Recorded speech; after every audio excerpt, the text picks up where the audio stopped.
Some schools are much better at engaging their students than others. And research with these schools and with school students in general points to some broad principles that are useful for engaging young people. Exactly what a school does to implement those principles varies, of course. One size doesn't fit all.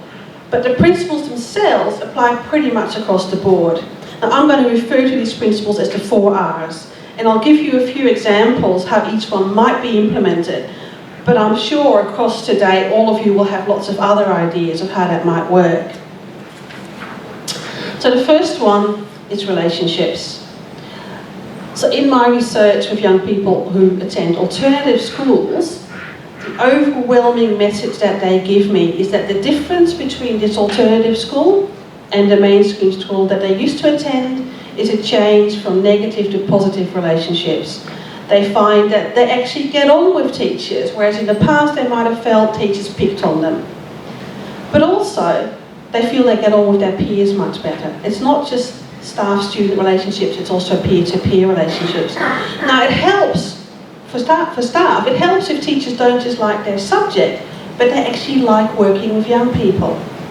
And for peers, it helps if the more confident, successful, popular students actually stand up for their peers who are having a harder time. So some practical ideas.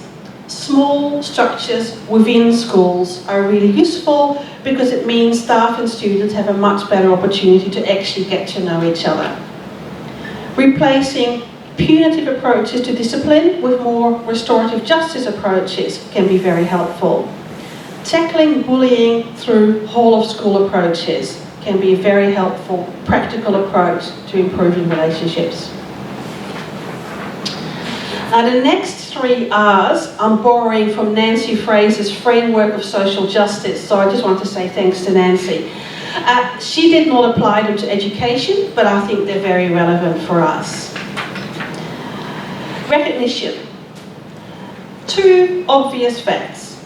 Not all young people are the same, and young people are not just school students. They are also brothers and sisters, they are musicians or sports people, they are part-time employees or they help out at home. They have lots of different kinds of identities. And it would help if schools recognised that diversity among students a lot more than they do. For example, across year 7 to 9, actually offer more options to counter the lack of choice in curriculum that happens at the moment. A really good example in Victoria is the hands-on learning program, where students can do hands-on learning 1 day a week and the other 4 days they go to regular classes. And obviously hands-on learning, that speaks for itself, is where they do practical building kind of stuff that appeals to them. That mightn't work for everyone. In some schools it might be better to offer maybe some creative options. Whatever it is that works in your particular school for your particular students, particularly in junior high school, would be helpful. Another practical example is to have some flexibility in timetabling. That will be especially useful in year 11 and 12 to enable young people to juggle combining study, for example, with part-time employment. And a third option is actually responding to any problems that teachers perceive. You know, a drop in your academic achievement, or you're getting into fights, or truancy. Respond to those problems by trying to find out the underlying issues and dealing with that, rather than just dealing with the problem, because the problem is often just a symptom of something else going on. So recognition of diversity. Now, I don't need to tell any people here that young people themselves have got lots of really good ideas that they can contribute. Schools will do well to enable representation of young people on matters that affect them. Students themselves are the experts on what they find engages them with their schooling. So, student representative councils, really good idea. In Victoria, the Teach the Teacher initiative by the Victorian SRC, fantastic. It's a way of having school-based professional development for teachers, which is organised and run by the students in the school. So those are good examples, but they tend to only involve a small number of students, and they rarely include the young people who are actually most disengaged with school.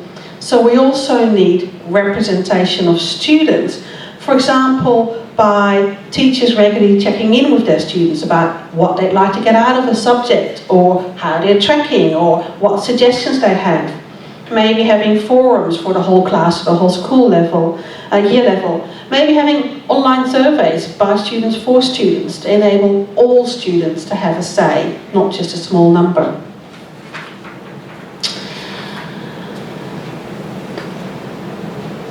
Some students have a harder time at school than others. Now this might be, for example, because their family doesn't have a lot of money for fees for certain sports or for certain subject options. The Brotherhood of St Lawrence did some research a few years ago that showed that the annual cost of full participation for high school students in Victoria is almost $4,000. That's a lot of money for a lot of families. It might also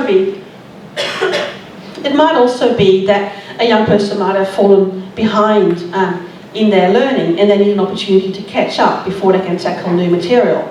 Or it might be that a young person has changed school a lot, and so they need to make friends all over again and again and again. So lots of reasons why young people might have a bit of a hard time at school. Excuse me. So it makes sense to direct resources, and not just money, but also time and attention to the students who need it the most. So the principles I've talked about so far, the first three principles, I think are best served by whole school change that benefits everyone. But in relation to redistribution, I would say there's also a need for some targeted support for some specific students. So that's it. That's my 4 R's for school reform. Relationships, recognition, representation, redistribution, not reading, writing, arithmetic. I am a strong believer in grassroots reform. There is real benefit to having state policies that enable certain things, to having top-down reform, but in the end, the kind of inside-out reform that happens in schools can actually make a dramatic difference. And young people themselves, students themselves, are a really important part of that inside-out reform. And so, I would say it's over to you.